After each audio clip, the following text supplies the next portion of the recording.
असदुद्दीन अवैसी पर उन्होंने टारगेट किया, क्या जरूरत थी? इसका मतलब वो सियासत कर रहे हैं किसानों की बात। भाई मैं ये कहने लगूं, योगी जी ने जो टारगेट किया था, अब्बाजान किया था, क्या जरूरत थी कि सारा राशन अब्बाजान ही खा जाते थे? लोक शक्ति की गारंटी आपके मन से दे रहा हूं, और आगे जब भी मेरा मुकाबला आपसे हो, आप पूछ लेना, भारतीय किसान यूनियन लोक शक्ति का कोई भी किसान को किसका दर्जा दिया? भगवान का। किसान भोले वाला है, किसान अन्नदाता है, किसान देवता है, किसान हमारा भगवान है। भगवान कुछ मांगता नहीं है, भगवान सबका पेट भरता है, भगवान सबको देता है, भगवान फटे घुटन्ना में रहता है, भगवान फटी बनियान पहनता है, भगवान के मुंह पे 12 बजे रहते हैं, भगवान के ऊपर टूटी फूटी लकड़ी की बैलगाड़ी होती है, उसके सिवा कुछ नहीं होता। बासी रोटी खाता है, नमक से खाता है, मिर्च से खाता है, सब्जी उसके घर में नसीब नहीं होती है, वो घी दूध नहीं खाता है। ये भगवान की परिभाषा है और यही देश देखना चाहता है। सर, आज आप लोग इको गार्डन में बैठे हुए, क्यों बैठे हुए हैं? मैं राष्ट्रीय अध्यक्ष हूँ ठाकुर शिवराज सिंह भाटी, भारतीय किसान लोक शक्ति से। अच्छा, जो लोग आरोप लगा रहे हैं कि ये किसान जो है ये किसान नहीं है, ये सिर्फ और सिर्फ जो है विपक्ष का साथ देने के लिए आए हैं, और इनके पंचायत में जो है सिर्फ अल्लाह अकबर और महादेवा के नारे लगते हैं बस। पहली बात तो किसान की कोई जाति नहीं होती, किसान की कोई बिरादरी नहीं होती, वो सिर्फ किसान होता है। और किसान बिरादरी में 36 बिरादरी आती है। इसका धर्म कृषि है और किसान इसकी जाति का बिरादरी का नाम है। किसान को जाति बिरादरी में, धर्म में, राजनीतिक पार्टियों में बांट के ही इस पर सत्ता हासिल की गई है। अल्लाहू अकबर भी किसान है, हर हर महादेव भी किसान है, और शास्त्रीय काल वो भी सब किसान है। अरे भाई, देश में तो हिंदू, मुस्लिम, सिख, ईसाई हैं आपस में भाई भाई, ये नारा लगा था। क्या ये नाराज नहीं है हमारे देश में? हमारा देश, मैं मानता हूं किसान हैं, लेकिन क्या जरूरत था असदुद्दीन अवैसी को जो है चाचा कहने की? चचा जान और अब्बा जान ये हमारे सम्मानित सूचक शब्द हैं, ये हमारी संस्कृति है। बड़ों को हम अब्बा जान भी कहते हैं, और जो हमारे पिताजी से छोटे होते हैं, फादर से छोटे होते हैं, उनको चचा जान कहते हैं। जो बराबर के होते हैं उनको भाईजान कहते हैं।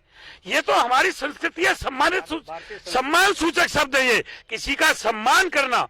और मैं तो कहता हूं उनसे जो इन शब्दों का मजाक उड़ा रहे हैं, अब्बा जान, चचा जान का जो मजाक उड़ाते हैं, वो अपनी जगह सही नहीं है। हमारे संस्कृति का, हमारे सम्मान सूचक शब्दों का मजाक ना उड़ाए। अब्बा जान, चाचा जान, ये बिल्कुल सांस्कृतिक लकब है, लेकिन जिस तरीके से असदुद्दीन अवैसी पर उन्होंने टारगेट किया, क्या जरूरत थी? इसका मतलब वो सियासत कर रहे हैं किसानों की बात। भाई मैं ये कहने लगूं, योगी जी ने जो टारगेट किया था, अब्बा जान किया था, क्या जरूरत थी कि सारा राशन अब्बा जान ही खा जाते थे? पूछा आपने योगी जी से? अरे उनसे भी तो पूछते, सबसे पहले तो उन्होंने अब्बा जान कहा। मैं कह रहा हूं सम्मान सूचक शब्द है, मैं ये नहीं कह रहा। अब्बा जान उन्होंने कहा, सम्मान ही किया होगा। किसी ने चाचा जान कहा तो सम्मान किया होगा, सम्मान सूचक शब्द है, और इन शब्दों की खिल्ली देश में नहीं उड़ाई जानी चाहिए। सरकार किसानों को मनाने के लिए अब सड़कों पर उतर रही है, आप लगातार देख रहे होंगे, तो इस पर आप क्या सोच रहे हैं? सबसे पहले तो आपने ये कहा कि असली किसान खेत में है, नकली किसान ये है। जब अंग्रेजों ने हमारे देश में हुकूमत की तो उन्होंने इंटरव्यू लिया था हिंदुस्तानियों का कि किसी देश पर राज कैसे किया जा सकता है, तो वहां सबने अपने अपने मत लिखे, और एक मत उसमें आया कि फूट डालो, राज करो। भाजपा ने डिवाइड एंड रूल की नीति अपनाई है। कभी देश को हिंदू मुस्लिम में बांटते हैं, कभी देश को मंदिर मस्जिद में बांटते हैं, कभी देश को शमशान और कब्रिस्तान में बांटते हैं, कभी देश को जाति धर्मों में बांटते हैं, कभी असली नकली किसानों में बांटते हैं कि ये असली किसान है, नकली किसान है, ये छोटा किसान है, बड़ा किसान है। ये फूट डालो, राज। अरे देश को जोड़ना चाहिए। और मैं एक बात बता देना चाहता हूं, प्रदेश का जो मुखिया होता है वो मुख्यमंत्री होता है, देश का जो मुखिया होता है वो प्रधानमंत्री होता है। एक किस्म से माँ बाप के रूप में काम करता है। पूरी संतान उसकी अपनी होती है। जो संवैधानिक सीट पर बैठ जाता है उसको सबको एक नजर से देखना चाहिए। हिंदुस्तान, पाकिस्तान, मंदिर, मस्जिद, कब्रिस्तान, शमशान, ईद, दीपावली, इनमें नहीं, हमारे देश की खूबसूरती देखो। जान में सबसे पहले राम शब्द आता है। रमजान जब बनता है पहले राम चलता है, उसमें पहला शब्द रमजान में।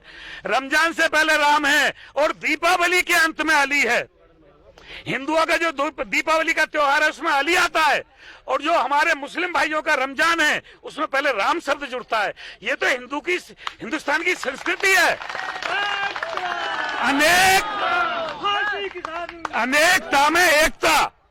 हमारा देश अनेक धर्मों का है, सर्व धर्मों का यहाँ सम्मान है, और अनेकता होते हुए, विभिन्न विभिन्न प्रकार की भाषा होते हुए, विभिन्न विभिन्न प्रकार के धर्म देखते हुए हम सब हिंदुस्तानी हैं। बीजेपी इन सभी मुद्दों से भटक गई है? बीजेपी देखिए लगातार मजार पे भी जा रहे हैं, मंदिर पे भी जा रहे हैं। देखो, मैं एक चीज बता रहा हूँ, चुनाव नजदीक है। उत्तर प्रदेश का क्या 5 स्टेट हो गए, चुनाव नजदीक है, और उसके बाद लोकसभा का भी, उसके बाद लोकसभा।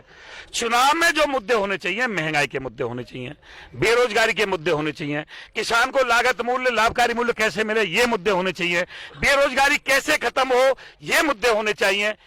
ये क्या देश में जब चुनाव आता है, जाति बिरादरी, धर्मवाद, क्षेत्रवाद ये चल जाता है, टिकट जाति बिरादरियों के हिसाब से बांटे जाते हैं, वोट जाति बिरादरियों के हिसाब से ली जाती है।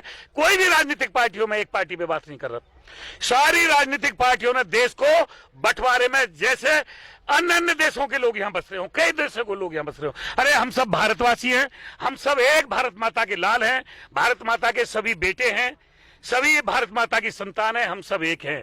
और एक है तो हमारे मुद्दे क्या होने चाहिए? डीजल कैसे सस्ता हो, पेट्रोल कैसे सस्ता हो, गैस कैसे सस्ती हो, बेरोजगारी कैसे दूर की जाए, गरीब का पेट कैसे भरा जाए।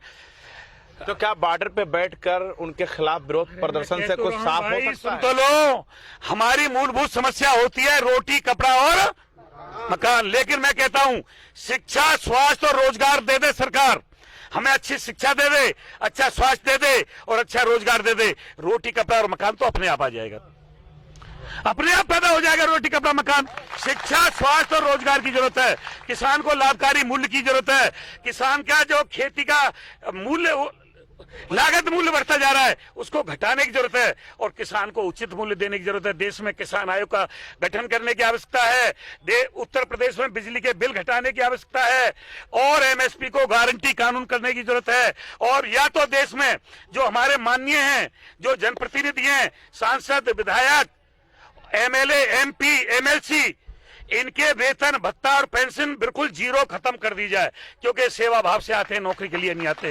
वरना देश के किसान की, हर नागरिक की जो 50 साल से। अच्छा, आखिरी सवाल आपसे हम पूछ के चले जाएंगे, कितने सीटों पर उत्तर प्रदेश में चुनाव लड़ेंगे किसान यूनियन के लोग? क्या मतलब? लोग आरोप लगा रहे हैं। ये योगी जी से पूछो कि तुम कितनी सीटों पे जीत के आओगे, अखिलेश जी से पूछो तुम अगली बार सत्ता में आओगे नहीं आओगे, बहन जी से पूछो तुम्हारा क्या होगा। किसान यूनियन, भारतीय किसान यूनियन लोक शक्ति संपूर्ण रूप से अराजनीतिक है, अराजनीतिक थी और अराजनीतिक रहेगी। कुछ लोग बता रहे हैं कि समझौता हो रहा है 18 सीटों पर, किसान के नेता जो है 18 सीटों पर चुनाव लड़ेंगे। भारतीय किसान यूनियन लोक शक्ति की गारंटी आपके मन से दे रहा हूं, और आगे जब भी मेरा मुकाबला आपसे हो, आप पूछ लेना, भारतीय किसान यूनियन लोक शक्ति का कोई भी सिपाही ना चुनाव लड़ा है और ना चुनाव लड़ेगा। जिसको समर्थन दिया वो लोग, किसको समर्थन दिया? मोर्चा। मैंने चुनाव में समर्थन नहीं दिया, ना योगी जी को दिया, ना अखिलेश जी को दिया, ना मायावती जी को दिया, ना कांग्रेस को दिया। राजनीतिक है हम, और ना किसी किसान मोर्चा को समर्थन दिया। हमारा किसानों के मांगों पे समर्थन है, चुनाव पे समर्थन नहीं है किसी को। अगर मांग पूरी हो जाए, आपका ये जो एमएसपी गारंटी, मां मैं बता रहा हूँ, अगर सरकार हमारी मांग मान लेती है तो आज से ही तुम्हारे चैनल पर और सब चैनलों पर हम तो इनका जिंदाबाद कर देंगे। कबीरा खड़ा बाजार में मांगे सबकी खैर, और ना काहू से दोस्ती ना काहू से बैर। जो हमारी बात करेगा उसी का हम जिंदाबाद करेंगे, जो किसान की बात करेगा वो देश पर राज करेगा। किसान संगठन के पास क्या ऐसा कोई पेड़ होता है, किसान संगठन के पास क्या ऐसा कोई पेड़ होता है जो इसमें ज्वाइंट होते हैं, अचानक से उनके पास लंबी लंबी गाड़ियां आ जाती हैं? किसान के पास, मतलब किसान के पास आरोप लगाया जा रहा है? मैं नहीं कह रहा हूं। हमारी जो सरकार है और जो आरोपी है वो क्या चाहते हैं? किसान यहाँ तक का उसका कच्चा घुटना फटा रहे, बनियान उसकी बिल्कुल झार रहे, चेहरे पे उसके पे 12 बजे रहे, पैरों में बिबाई फटी रहे, ये किसान को इस हालत में देखना चाहते हैं। आप भी यही चाहते हो? देश का अन्नदाता जिसको सुनो, सबसे पहले देश के किसान की क्या मजबूरी रही कि उसको भगवान का दर्जा दे दिया। किसान को किसका दर्जा दिया? भगवान का। किसान भोले वाला है, किसान अन्नदाता है, किसान देवता है, किसान हमारा भगवान है। भगवान कुछ मांगता नहीं है, भगवान सबका पेट भरता है, भगवान सबको देता है, भगवान फटे घुटन्ना में रहता है, भगवान फटी बनियान पहनता है, भगवान के मुंह पे 12 बजे रहते हैं, भगवान के ऊपर टूटी फूटी लकड़ी की बैलगाड़ी होती है, उसके सिवा कुछ नहीं होता। बासी रोटी खाता है, नमक से खाता है, मिर्च से खाता है, सब्जी उसके घर में नसीब नहीं होती है, वो घी दूध नहीं खाता है। ये भगवान की परिभाषा है और यही देश देखना चाहता है। वही आप कह रहे हो? नहीं, हम क्यों कहेंगे, हम क्यों आरोप लगाएंगे? मैं कह रहा हूं ये देश किसान को, भगवान को इस हालत में देखना चाहता है। राजनेता लोग यही चाहते हैं। चलिए, बहुत बहुत धन्यवाद, बात करके अच्छा लगा। तो लगातार मैं बात कर रहा था, आपने सुना किस तरीके से सवाल जवाब हमारा बना रहा। कैमरामैन चांद के साथ मैं मोहम्मद जैफ, लखनऊ।